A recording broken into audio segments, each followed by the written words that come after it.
thank you for the introduction. This is joint work with people from your UC, CMU, and Boston University and nearby high schools. So I'm going to talk about the Monero cryptocurrency. Monero is a privacy-centric cryptocurrency that currently ranks around rank number 12 in the list of cryptocurrencies by market capitalization, and it tries to improve upon the limited degree of anonymity that you have in more transparent cryptocurrencies like, for example, Bitcoin. You might have heard about Monero in the context of darknet markets, and they indeed have been very important for Monero's history. Here's one example where you see the number of transactions happening on the Monero blockchain.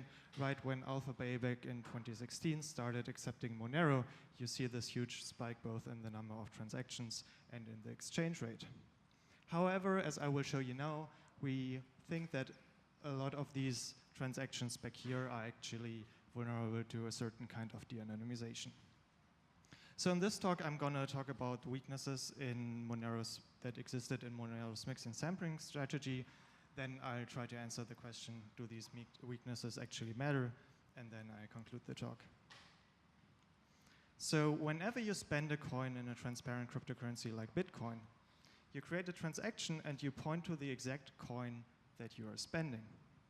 So if you bought the coin on, say, an exchange that employs KYC, and then you use it on a darknet market to buy drugs, and law enforcement is able to get the exchange records and also some data from the darknet market, it's very trivial to link these two. Monero tries to obfuscate these linkages simply by adding chaff references to other coins on the blockchain. So now whenever you spend a coin, you don't only link to that specific coin on the blockchain, but to other coins that have the same denomination. And these fake references to these other coins are what I would call mixins. Now, unfortunately, initially, Monero didn't enforce a mandatory number of mixins for these references. And this is an issue for privacy. Say we have someone who wanted to have privacy for their transaction, so they included 2 fake references in addition to their own coin. Now, someone else might come along and say, well, I want to make this legitimate transaction. I don't really need privacy right now. I'd rather save a little bit on transaction fees, so I'm just not going to include any other references. Someone else might come along and say, well, I want a little bit of privacy, so I will add one mixin to my transaction. So now simply by looking at the transaction graph here, we can see that these 2 references can't be real because we know that here this coin was spent. And similarly, we can exclude this reference up here because we already know that this one is fake, so this one must be real. So what we've now achieved is that we've linked this transaction here back to the actual coin that was spent. So we applied this to the whole Monero blockchain until early 2017, and this is what we found. First of all, 64% of all inputs did not use any mixins at all, and this enabled this deducibility attack. And 63% of other inputs who actually added mixins to their transactions were completely deducible with this technique that I just showed you. And if we look at the timeline here, we see that indeed the number of zero mixin inputs was quite high until April 2016, when they started enforcing a mandatory number of 2 mixins in the network. However, the number of all deducible inputs stays quite high and only gradually gets better because whenever you created these transactions, you were still able to include old mixins that might have already been deduced. And this was only fixed back in January 2017 when Monero switched to a completely new transaction format. So this question of getting better over time motivates another vulnerability that existed and to some degree still exists, namely how do you choose the coins that you're including? Now, Monero used different distributions basically to select these chaff coins to include. So in the beginning, they would simply uniformly select from all available coins on the blockchain, which means that earlier coins are will be used as references more often. They later changed that to a triangular distribution in order to pick recent coins more often. And then in December 2016, they added a so-called recent zone where they wanted to make sure that a certain percentage from the last 5 days was chosen. And with the intuition that probably when you have a coin, you spend it quite quickly. Well, this was already a good intuition, but it misses the severity of this effect. So let's first look at the spend time distributions of both the real and all the fake outputs. And we get this highly skewed distribution, which shows us that most coins are spent quite quickly after you receive them. Now, looking at our ground truth data of deducible inputs, we can look at the spend time of the real inputs, and we get this distribution. And if we look at the time distribution of those where we can actually rule them out, where we can say, okay, this was a fake reference, we get this distribution. So these two distributions combined clearly make up this in the middle, and these two clearly do not match at all. So this allows us to formulate this heuristic that the newest input is usually the real one. And in our ground truth data, this works successfully for 92% of deduced inputs, and we must estimate, based on some simulation, that this works for 80% of all the inputs until the beginning of 2017. So how can we fix this? Well, on the one hand, we can simply sample more mixins and more recent mixins and reduce the size of this recent window. And this is also what the Monero developers have been doing. And we have some updated results in our paper that show that they're actually getting better over time. Something else we could do is, since we have this ground truth data, we actually know the time distributions of the users. We could try to fit some empirical distribution and sample based on that. And a third countermeasure that we introduce is what we call binned mixins. So you might have an attacker that has some information, for example, about your timing. And so if the attacker has very specific timing information, then it might be useful to, whenever you choose a coin, you not only choose this one coin, but a group of coins that were created at the exact same time in order to help against these strong attackers. And you can find more information on that in the paper. So does this actually matter? Was anyone actually using Monero at that point for privacy-sensitive transactions? Not all transactions that happened in the network might be equally privacy-sensitive, right? So our goal here is to quantify different usage types.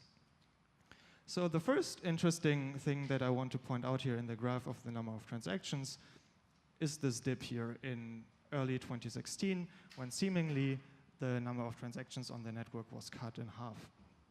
And this was right when Monero doubled the block interval. So in cryptocurrencies, every few minutes, a so-called entity, the miner, will create a block that will bundle a number of transactions, and they have to solve a computational puzzle for that.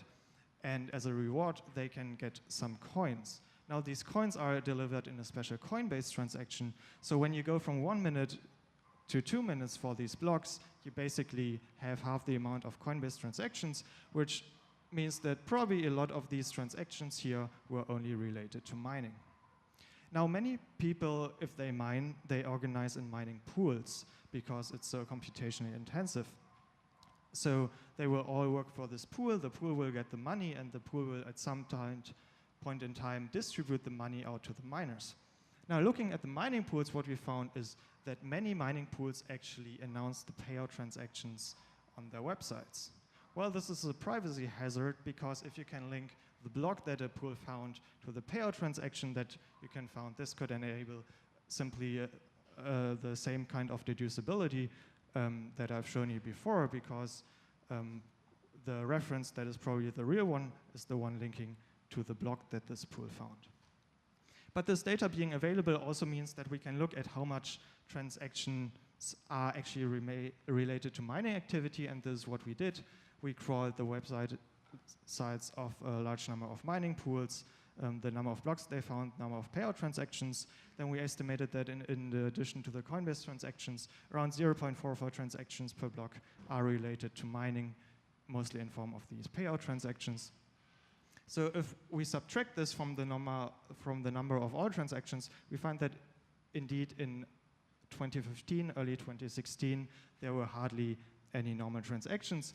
But starting mid-2016, early 2017, we see a large number of potentially privacy-sensitive transactions. I showed you this spike before. This is right when Alphabay started accepting Monero, where the transaction rate spiked quite a bit, and also the exchange rate. And so we were interested in trying to figure out how many of these transactions might actually relate to Alphabay. So Kai Soska and Nicholas Christine, who do these large-scale measurements of darknet markets, looked into their data for Alphabay and especially at those purchases that might have been with Monero. And what we found is that you can clearly see that some merchants started accepting Monero, but all the transactions that we found were basically either in Monero or in Bitcoin, so we can't really say whether these purchases were made in Monero. So this kind of gives us an upper bound. So in January 2017, that's around 500 to 600 transactions per day on Alphabay that might have been made with Monero. So what we can say is that at most around 25% of these transactions that were happening here were actually related to Alphabay. For the rest of these transactions, we have to assume that there are potentially other privacy-sensitive transactions. So this study was yet another example of what Stephen already mentioned earlier. Cryptocurrency privacy inherits really the worst of the field of data anonymization, where the blockchain data is public, and once you expose these weaknesses, it can be exploited retroactively. So all these users who transacted back in 2016, 2017 are potentially vulnerable to de-anonymization. And it inherits from communication anonymity that the behavior of some users can have an influence on the anonymity of others, which you saw in the example of the deducibility attack, where the choice of some users to not include any mixins had a negative effect on the anonymity of other users. So in summary, we identified and quantified these two weaknesses in Monero's mixin selection. Many privacy-sensitive transactions in 2016, 2017 are vulnerable to de-anonymization. We estimate that this are more than 1,000 transactions per day in late 2016, especially if those are used for example, darknet markets that might be criminal offenses that take years to expire at all. So these users are potentially at the risk of de-anonymization by law enforcement agencies. That being said, clearly these illicit businesses tend to be early adopters of new technologies, but are also always or often the most visible. But there are many legitimate uses that are less visible and that are also similarly affected. Thank you.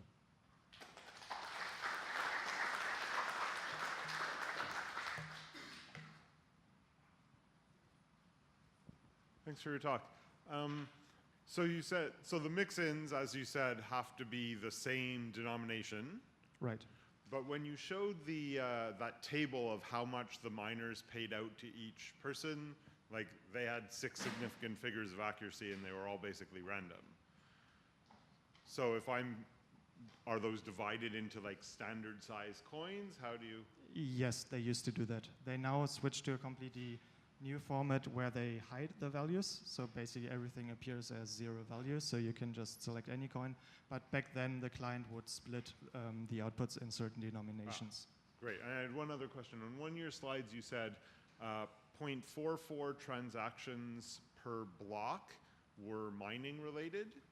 In addition to the Coinbase, that are these payout transactions. So when a pool pays out the money to the actual participants in the mining pool, they might do that every few blocks. So you don't have So that's very few, but on your graph, if you just go back to that slide, yeah. So this is reducing both the Coinbase transaction and this additional 0.44 transactions per block. And this is aggregated on a daily basis. So you have 1 block every 2 minutes. Yeah, and you have So like how many transactions are typically in a block? So the Coinbase transaction alone is like 1,400 transactions per day, right? This is why we see this first drop, and then the second drop, and then these additional 0.44 transactions. Okay, so most blocks are basically empty. In the first days, yes. Yeah, okay. Thank you. Any further questions? We have a lot of time.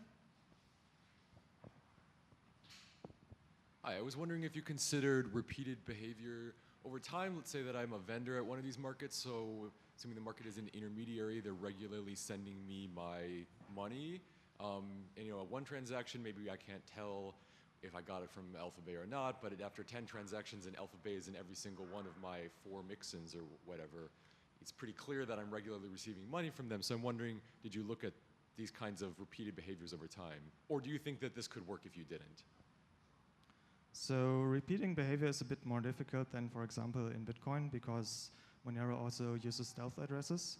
So it's hard to cluster, so you can't cluster addresses, which makes it a lot harder to infer that certain or multiple transactions that look unrelated are actually to the same person or from the same person. Any other questions?